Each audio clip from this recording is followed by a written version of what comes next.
नमस्कार दोस्तों। आज काफ़ी दिनों के बाद हमने हमारा YouTube चैनल फिर से शुरू किया है और अब परमानेंटली हम इस पर देश विदेश से संबंधित जो भी करंट से रिलेटेड इश्यूज हैं, जिन पर उनकी पृष्ठभूमि से लेकर के इतिहास और उनकी वर्तमान परिस्थितियों तक की हम चर्चा करेंगे। आज का हमारा जो मुख्य टॉपिक है, यूक्रेन और रशिया के बीच जो कॉन्फ्लिक्ट चल रहा है, जिसे हम पुतिन वॉर गेम नाम देंगे। तो दोस्तों, एक्चुअली में आपको यूक्रेन रशिया युद्ध के कारणों की ओर जाने से पहले कम से कम ये पता होना चाहिए कि भाई ये युद्ध हुआ क्यों, इस युद्ध के पीछे कारण क्या थे, और यूक्रेन इससे पहले जब यूएसएसआर का पार्ट था तो क्रीमिया कब आखिर यूक्रेन में शामिल हुआ, कब यूक्रेन से अलग हुआ, क्रीमिया की क्या पृष्ठभूमि थी। और बार बार पुतिन जो एक राग अलापते रहते हैं कि रूसी भाषी लोगों या रशियन जो संप्रदाय है उसका वहाँ उत्पीड़न हो रहा है, ये क्या गेम है। हम इन सब मुद्दों पर चर्चा करेंगे, तो विस्तार से सारी चीज़ों को हम देखेंगे। तो ये आपके सामने है यूक्रेन के राष्ट्रपति। यूक्रेन के राष्ट्रपति बेसिकली इनका नाम व्लादिमीर ज़ेलेंस्की है। ये कॉमेडियन है। ये यूक्रेन के अंदर एक सीरियल आता था जिसके अंदर ये मेन किरदार में थे और कॉमेडियन किरदार में थे और लोगों को हंसाते थे। वहाँ वो सीरियल बेसिकली इनके राष्ट्रपति बनने की कहानी पर था। एक व्यक्ति जो कॉमेडियन है, देश का भला चाहता है और वो देश का राष्ट्रपति बनता है और वो किस तरीके से देश में सुधार कर सकता है, ऐसी कहानी पर एक सीरियल था।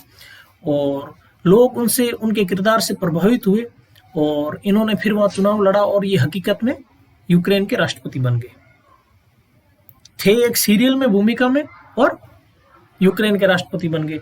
देखो जिस तरीके से नायक में अनिल कपूर मुख्यमंत्री बनता है एक दिन के लिए और किस तरीके से फिर मुख्यमंत्री बनता है और कैसे कैसे कार्य करता है।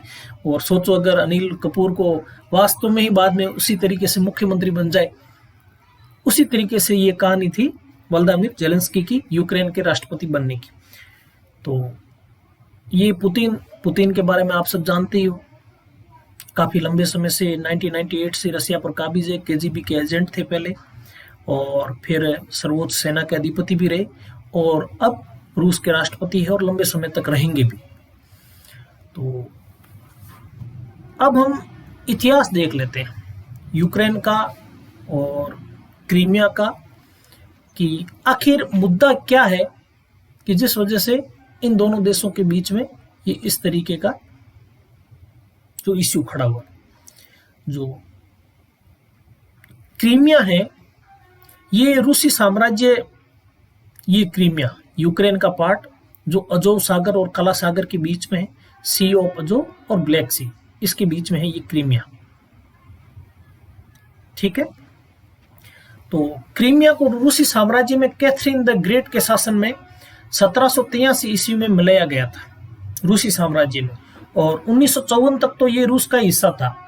फिर सोवियत नेता थे निकिता क्रुश्चेव, उसने इसे यूक्रेन को सौंप दिया था।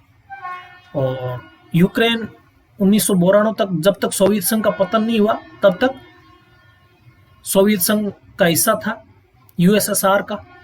ये सारे देश एस्टोनिया, लात्वियन, लिथुआनिया, बेलारूस,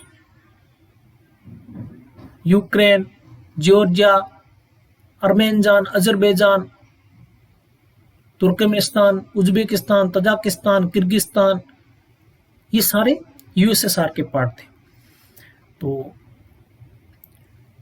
अब वहां पर एक्चुअली में ये हुआ कि रूस की अर्थव्यवस्था ढहने के बाद रूस के यूएसएसआर के टुकड़े हो गए और मुख्य जो भूमि का टुकड़ा था वो रूस के नाम से जाना गया। और ये जो बाल्टिक देश है, ये जो एस्टोनिया, लात्विया, ये सारे नेटो में शामिल हो गए। नेटो था शीत युद्ध के समय का अमेरिका समर्थित देशों का एक सैनिक संगठन। तो यूएसएसआर का पतन हो गया तो वार्सा पैक्ट जो यूएसएसआर का सैनिक संगठन था वो तो ऑटोमेटिकली खत्म हो गया, पर अमेरिका का तो पतन हुआ नहीं था। नेटो ने अपना विस्तार पूर्वी यूरोप में किया, जो पूर्व सोवियत संघ देश थे उनको अपना सदस्य बनाया। तो पुतिन के नेतृत्व में रूस का फिर से उत्थान हुआ। पुतिन बेसिकली यूएसएसआर, जो पुराना यूएसएसआर था, जिस उस परिकल्पना को वर्तमान समय में साकार करना चाहते हैं।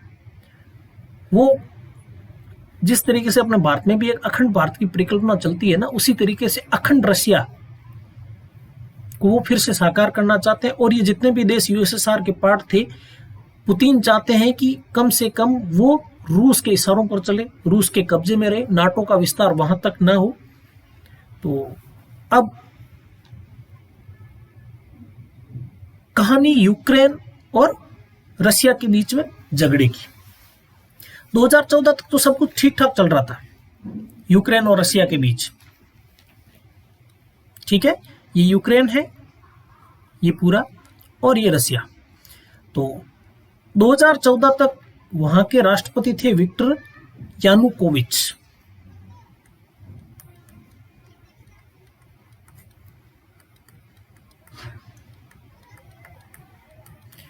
विक्टर यानुकोविच रूस के समर्थक थे, रूस के इशारों पर चलने वाले थे। तो देश में एक आंदोलन हुआ यूक्रेन में, और विक्टर यानुकोविच को सत्ता से हटा दिया गया और वो रशिया भाग गए, और रूस समर्थित सरकार गिर गई, और यूरोप समर्थित या अमेरिका समर्थित पश्चिम की समर्थक सरकार वहां पर विराजमान हुई, शासन करने बैठी। पुतिन को ये बात अच्छी नहीं लगी।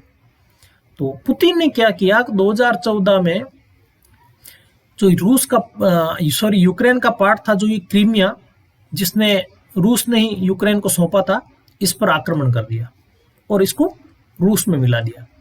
पुतिन ने इसके पीछे हवाला ये दिया कि क्रीमिया की 97% आबादी है वो रूसी भाषी है, जो रशियन बोलती है, रशियन समुदाय से। बेसिकली यूक्रेन था, यूएसएसआर का पार्ट ही था, तो ये पहले एक देश के भांति थे, तो आवागमन या बसाव वो उस हिसाब से होता रहा। और यूक्रेन तो पुराने समय से रूस का भी पार्ट रहा था, तो यहाँ पर 97% आबादी रशियन थी। तो यूक्रेन ने उस समय इतना कोई विरोध किया नहीं, और सामान्य सी छोटी सी भी झड़प नहीं हुई। रूस की सेना वहां चुपचाप गई और उस पर अधिकार कर लिया। तो उस समय पूरे विश्व ने इस घटना को एक तरह से रूस का यूक्रेन पर आक्रमण, उसे अपने में मिलाना अवैध माना। रूस पर तमाम तरह के प्रतिबंध लगाए गए, G8 से रूस को बाहर किया गया, और कई तरह के घटनाक्रम हुए। पश्चिम और रूस आमने सामने आए। फिर कुछ समय तक ये मामला ठंडा पड़ गया।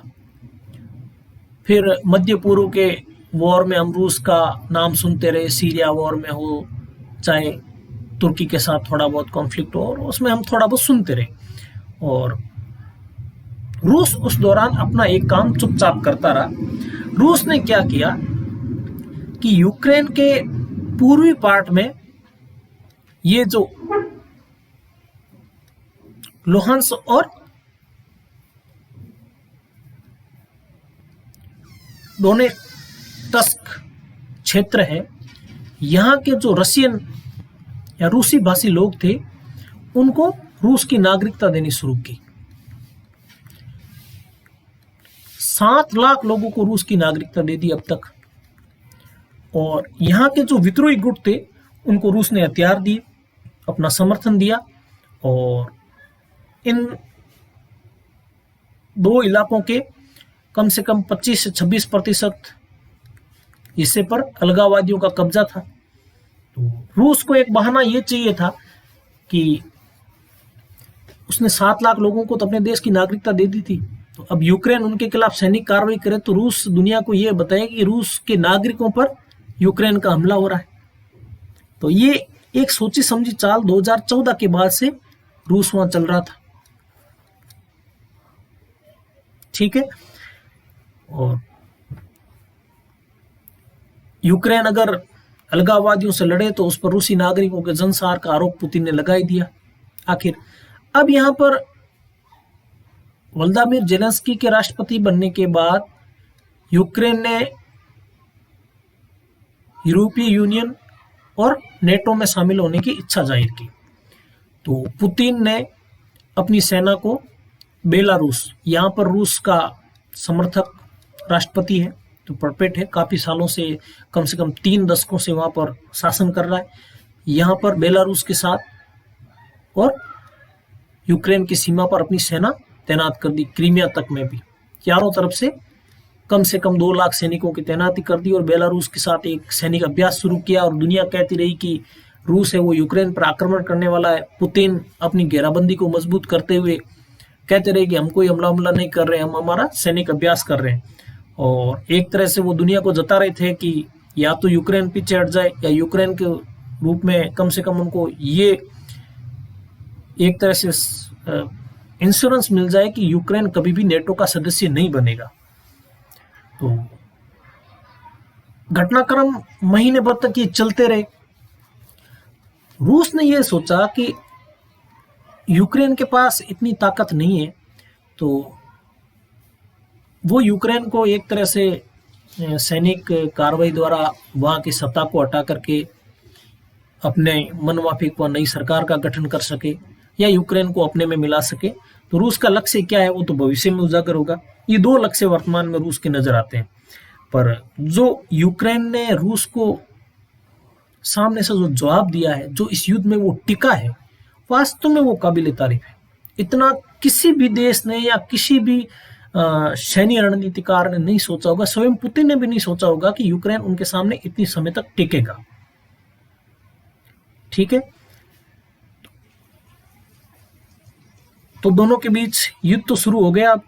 अब पश्चिमी देशों के पास क्या विकल्प है कि वो यूक्रेन की सहायता कर सके या रूस को रोक सके। ठीक है, तो उससे पहले मैंने ये एक आप लोगों की सुविधा के लिए ये एक मैप दिया है कि जो रशियन लैंग्वेज है, रशियन आबादी है, जो रूसी भाषा बोलने वाली या रूसी समुदाय है, वो यूक्रेन में किस किस पार्ट में कितने प्रतिशत रहता है। तो यहाँ पर ये क्रीमिया है, ये 75% से अधिक, लगभग 97% रूसी भाषी लोग हैं यहाँ पर। और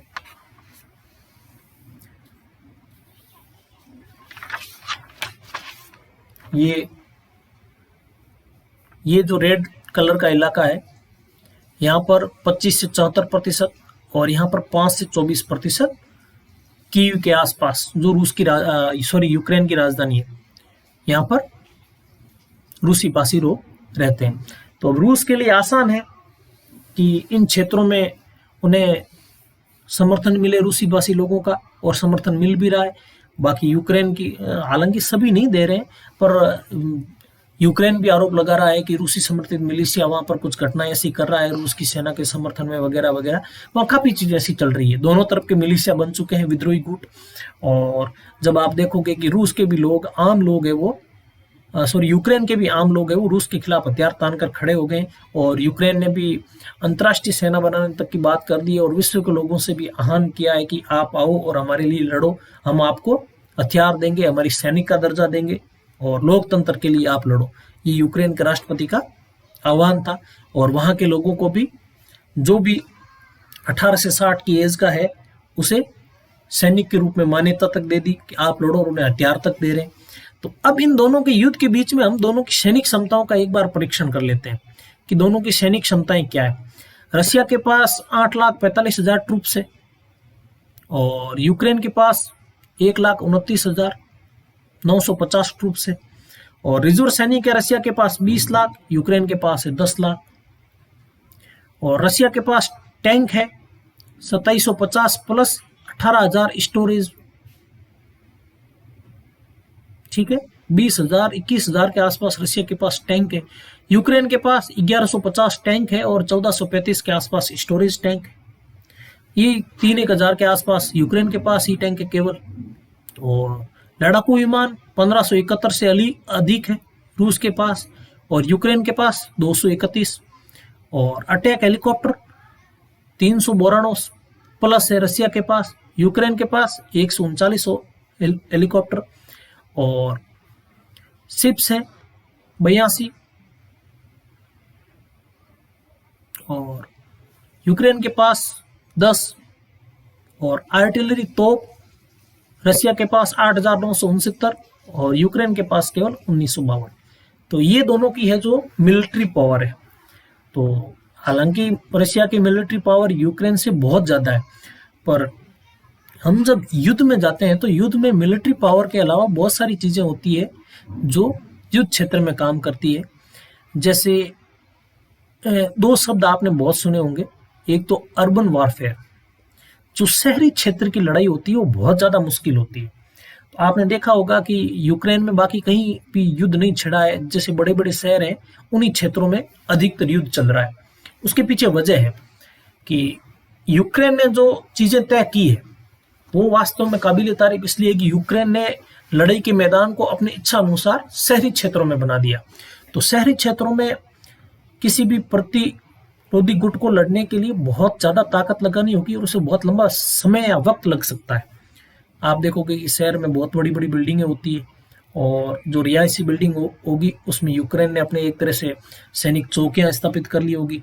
और विरोधी देश के लिए आज के समय में ये सबसे बड़ी समस्या होती है कि वो रिहायशी इलाकों में ज़्यादा हमला करे, ज़्यादा लोगों की कैजुअलिटीज हो तो उसे विश्व स्तर पर बहुत शर्मिंदा होना पड़ सकता है, उस पर और भी सारी चीज़ें हो सकती है। तो इसलिए विरोधी गुट को बहुत लंबा वक्त लग जाता है जब वो शहरी क्षेत्रों में युद्ध करने जाए। आप भी अगर देखोगे तो भारत ने जब 1971 का युद्ध किया था, बांग्लादेश का जब निर्माण हुआ था पाकिस्तान के साथ, तो आप भारतीय जनरलों की एक लड़ाई को बहुत अच्छे तरीके से आपने कभी सुना हो, तो कि हमारे सेना प्रमुख चाहते थे कि जो ढाका के आसपास के क्षेत्र है, शहर है छोटे छोटे, उन पर भी कब्जा किया जाए पहले।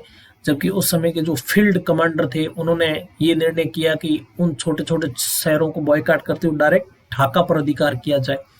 तो ताकि उनका कहना था कि उन शहरों की लड़ाई में अगर हम उलझ गए तो बहुत लंबा वक्त लग सकता है और शायद चीज़ें हाथ से निकल भी सकती है। तो इससे अच्छा है कि डायरेक्ट राजधानी पर आक्रमण करो या राजधानी को घेरो और आगे वाले को घुटने टेकने के लिए मजबूर करो। तो यूक्रेन में भी ये हो रहा है, कीव को रशिया घेरना चाहता है और कीव अगर ढह जाए तो यूक्रेन भी ढह जाएगा। तो अब हम देखते हैं कि पश्चिमी देशों के पास क्या विकल्प है यूक्रेन के समर्थन में या रशिया के विरुद्ध। पश्चिमी देश ज्यादा से ज्यादा ये कर सकते हैं कि वो यूक्रेन को हथियारों की आपूर्ति करें, हालांकि वो कर रहे हैं, और रूस पर आर्थिक प्रतिबंध लगाए और काफी हद तक उन्होंने प्रतिबंध लगाए भी हैं।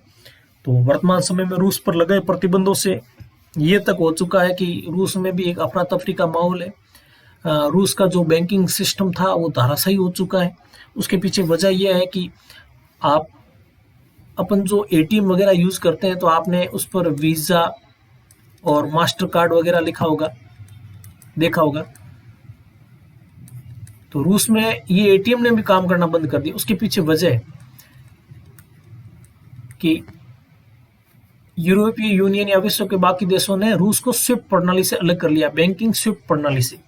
और बैंकों पर प्रतिबंध की वजह से ये जो वीजा और मास्टर कार्ड है ये विदेशी कंपनियां जो एटीएम सेवा का एक तरीके सर्वर उपलब्ध करवाती है, तो ये विदेशी कंपनियों ने टर्मिनेट कर दी रूसी बैंकों को, सेवा से प्रतिबंधित कर दिया। तो रूस में एक तरह से इस तरीके की वहां अफरा तफरी का माहौल है। लोग एटीएमओ में कतार पे खड़े हैं, बैंकों में कतार पे खड़े हैं, और रूसी मुद्रा भी बहुत डाउन हो चुकी है। और रूस यूरोप का बहुत बड़ा गैस का और पेट्रोलियम पदार्थों का सप्लायर है। जर्मनी के साथ नॉर्ड स्ट्रीम गैस पाइपलाइन का जो समझौता था, जर्मनी ने उसको होल्ड कर दिया है फिलहाल के लिए। और पश्चिमी देश डायरेक्टली युद्ध में शामिल नहीं होंगे। और अब एक हालांकि नई बात आई है कि 100 से अधिक फाइटर प्लेन है यूरोपीय यूनियन जो यूक्रेन जिन्हें चला सकता है वो उनको देने पर सहमत हुए और यूक्रेन के लिए भेज रहे हैं। तो सारी चीजें वर्तमान परिप्रेक्ष्य में चल रही है। और भारत के लिए यहाँ पर एक बहुत बुरी बात यह है कि भारत के 20,000 स्टूडेंट यूक्रेन में फंसे हुए हैं जो वहाँ पर मेडिकल की पढ़ाई वगैरह करने गए थे, और एक तमिलनाडु के विद्यार्थी की वहाँ मौत भी हो गई रशियन फायरिंग में। बहुत बड़े दुख की बात है हमारे लिए। तो भारत का पक्ष यहाँ पर आप लोगों ने देखा होगा कि न्यूट्रल टाइप का पक्ष है, उसके पीछे वजह है।